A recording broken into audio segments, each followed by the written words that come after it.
Today on our show, we'll be talking about Pakistan's ever-evolving mental health landscape, and in this regard, it's very pertinent to mention that at least 4% of the total disease burden in Pakistan is that which is then attributed to mental health disorders. Now, despite the fact that, of course, over a period of time, we have seen there to be a very prevalent and, of course, a very staggering increase of mental health issues in the Pakistani society, there are still a lot of people out there who perhaps might not be very comfortable in talking about the same.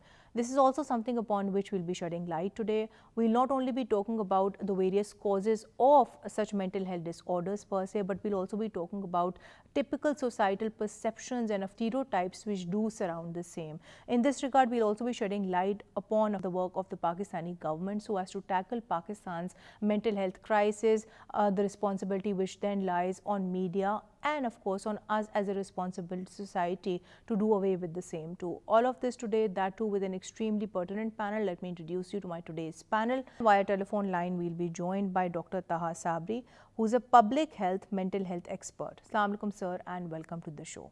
On which I'll come to you, Dr. Saab, and here we must talk about the different forms of stigma which does exist in the Pakistani society. Now, we do understand at times more than one people suffer from social stigma. Then there are cases in which people also internalize stigma. So, for the benefit of the audience, could you tell us that when we do talk about the different kinds of stigma that people do suffer from, what are those stigmas in this regard? How can we tackle the same?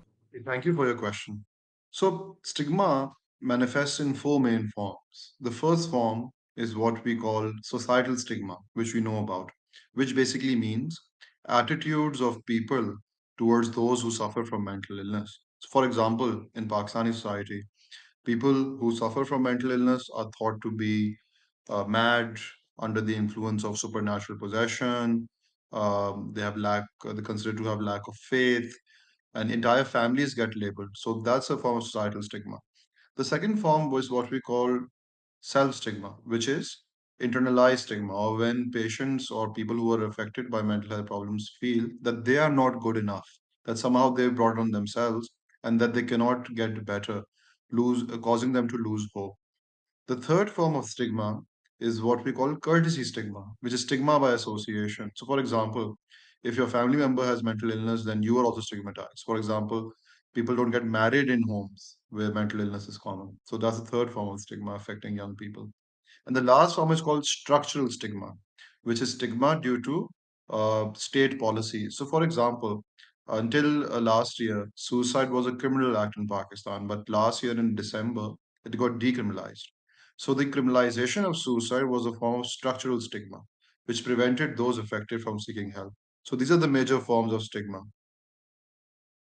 That's very rightly put by yourself, and it's very important then to actually identify the kind of stigma that you're going through, which in turn will also, of course, dictate the kind of medical intervention you should then seek. But moving on, Dr. Saab, another question that I would want to put to you would be that when we do talk about the various notable emerging developments in the field of ensuring that people do get timely medical health interventions, especially if they are suffering from mental health issues, how do you see the trends changing in Pakistan over a period of time? Because we have seen some notable developments happening in this regard. We have seen people are using telemedicine now so as to reach out to mental health care professionals, and artificial intelligence, that is also something which has become popular over a period of time. So, one of the greatest opportunities of providing accessible mental health services is through using telehealth based systems. So, as we know, there's already a dearth of mental health professionals in Pakistan, and those who are there are focused on major urban centers, which means that those people in peripheral areas or rural areas or remote areas cannot access the sort of services they need. So, to bridge this gap, telephonic mental health services offer great promise. So, where anyone can, from the comfort of their homes, anywhere in the country, they can just pick up a phone and get in touch with a mental health professional, be they a psychologist or a psychiatrist. Our organization also has a free of cost telephonic mental health service, which anyone can reach out to via call or WhatsApp message, and we've seen it to be highly utilized, especially by youth belonging to remote areas. So yeah, so with the growing interest in digital platforms, telehealth initiatives can be very useful to address the burden of mental health problems in Pakistan. On which I'll come to you, sir, and here we must talk about the work of the Pakistani government too, which does encompass introduction of a mental health app, which not only ensures that people get timely access to mental health care professionals, but also timely help too. In this regard, overall, as a public health expert, how do you see the Pakistani government working to generally improve, the mental health landscape in the country? So the government of Pakistan, and especially the Ministry of Health, is quite involved. We have some excellent bureaucrats working in this area, particularly Dr. Naeem Akhtar and Dr. Safi Malik, who are part of the Ministry of Health, and they are in touch with the WHO's mental health initiatives as well.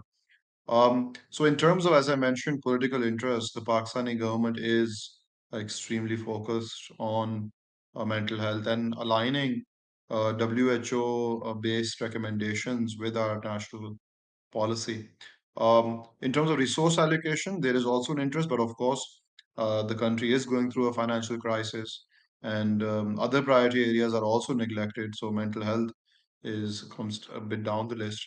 So the real focus right now is actually that with the limited resources we do have, how can we actually deliver, sustain, and scale mental health programs? So that's the real challenge which the government is working on, and we are supporting them on this.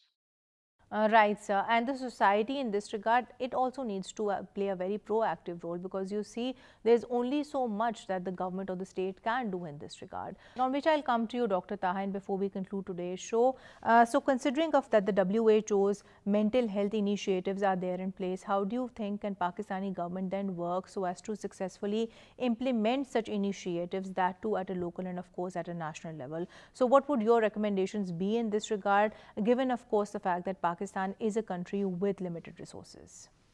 In recent years, particularly after the COVID pandemic, mental health has received a lot of interest nationally and particularly by governmental stakeholders.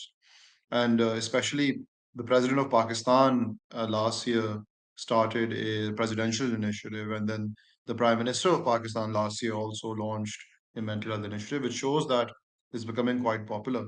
And one of the main things that the government is currently working on is the development of a national mental health helpline, and implementation of school well-being programs, integration of mental health and universal healthcare by training lady health workers to deliver mental health interventions to community members.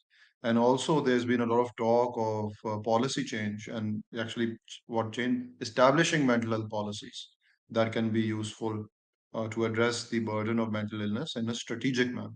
So these are a few initiatives that the government is currently working on.